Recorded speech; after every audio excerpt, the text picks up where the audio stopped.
À chaque année, vers le milieu de la première semestre, les élèves de la deuxième année tout autour Canada s'appliquent au collège et université pour continuer leur éducation postsecondaire. Mais sont-ils prêts et prêtes? Est-ce qu'ils ont tous les outils pour survivre leur premier semestre postsecondaire? Voici Madame Desjardins avec les détails. On prépare les élèves avec plusieurs activités, pas juste du bureau de service à élèves, mais on aide aussi aux élèves à travers de l'école avec différentes activités.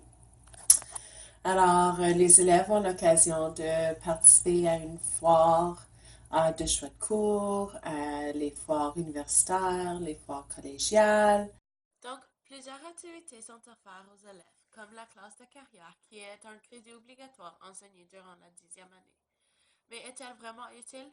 Un sondage fait par 2 élèves de la 11e année de l'école secondaire catholique Jean Vanier demande à 38 élèves qui ont complété le cours de carrière une série de questions. Une des questions était si le cours de carrière leur avait aidé à mieux se préparer pour la vie. Entre les 38 élèves, 33 ont répondu non. En d'autres mots, 87% des élèves pensent que la classe ne leur a pas aidé. Disons que l'école contient 500 élèves et que 87% des élèves auraient dit non. Cela veut dire que 435 élèves ne pensent pas que le cours leur a aidé pour la vie. Voici quelques commentaires ressortis des élèves.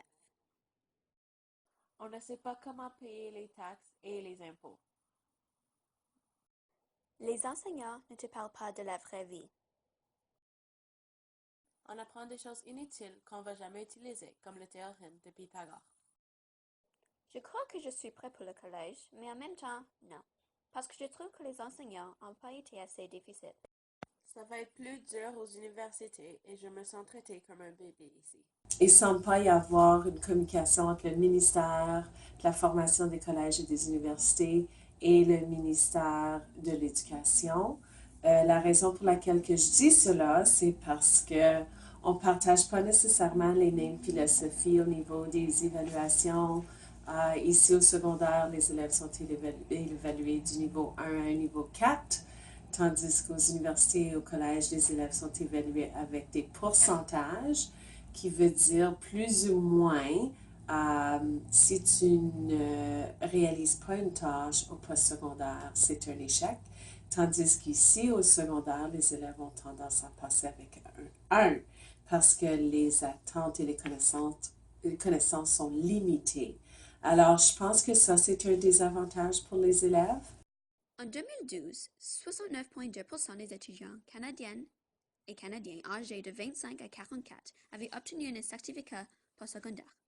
Ceci signifie que 30,8% des étudiants n'ont pas obtenu leur certificat. C'est un grand pourcentage ici au Canada. Presque un tiers des étudiants ne peuvent pas poursuivre leur carrière. Au Québec, les élèves ont la chance d'expérimenter un programme qui s'appelle le Cégep. Créé en 1967, le Cégep, le Collège d'enseignement général et professionnel, est un établissement d'enseignement public qui est une façon de les introduire à l'enseignement postsecondaire. Les élèves y ont accès au Cégep lorsqu'ils ont gradué du secondaire, à la 11e année. Les élèves apprennent les diverses techniques d'enseignement universitaire, par exemple, comment bien étudier et comment se préparer pour le marché du travail.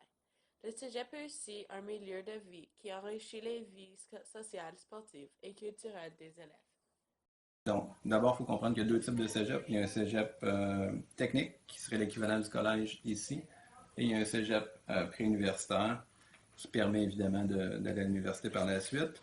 Dans le cas du cégep préuniversitaire, ça laisse, si on compare à l'Ontario, 1 an de plus avant d'entrer à l'université, donc qui, selon moi, pourrait laisser un peu plus de temps pour explorer un domaine d'études. Donc, ils doivent quand même choisir un domaine, exemple sciences ou sciences humaines, mais ça leur laisse un petit peu plus de temps avant de choisir un domaine précis d'études qu'ils poursuivraient pour le secondaire.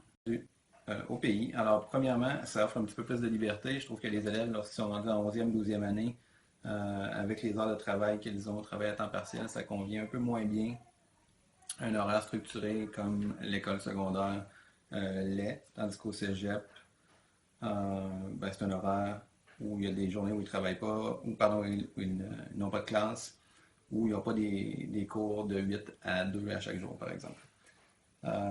Puis deuxièmement, c'est un climat qui est un petit peu plus libre, donc il n'y a pas d'uniforme et ainsi de suite. Donc je pense que ça pourrait être un avantage pour des jeunes adultes, parce que rendus à l'âge du cégep, elles sont de jeunes adultes. Deuxièmement, si je compare le collège qu'on a ici au cégep, ben, essentiellement au cégep, au Québec, le cégep est plus ou moins gratuit. Est-ce que ça serait le cas ailleurs au pays? Je ne sais pas. Si je me rappelle bien, mes années au cégep, ça coûtait environ 182 $ par année, ce qui est essentiellement rien, comparativement au collège ici qui peut coûter autour de 4 000 $ par année. Donc, ça pourrait être un bon argument. Reste à savoir si le financement serait fait de la même manière. Nous avons vu le point des 12e. Maintenant, allons voir la perspective d'un élève qui est dans le processus d'accomplir son première année université. Josh Ringel, un élève de 19 ans qui étudie à l'université de Brock en Niagara, avait ceci à nous dire. Je suis venu à l'école avec tous les matériaux nécessaires que j'avais de besoin, mais durant la première journée d'école, j'ai été très surpris par le prix des manuels scolaires. Cependant, je me suis rendu compte que je n'ai même pas eu la chance d'utiliser certains d'entre eux. Mes habitudes de travail n'étaient assurément pas le retard pour le moins que je puisse dire, mais je n'étais certainement pas le seul parce que beaucoup de gens ont souffert du même problème. Je ne dirais pas que ça ne m'a pas surpris, mais que c'était plutôt un énorme changement de l'école secondaire. Pour conclure, il y a plusieurs changements que le gouvernement peut offrir pour améliorer la transition du secondaire au postsecondaire. Comme l'explique M. Marchand, il serait une bonne idée d'intégrer le cégep dans toutes les provinces. De cette façon, on peut espérer que les élèves seraient de plus en plus prêts pour leur éducation postsecondaire.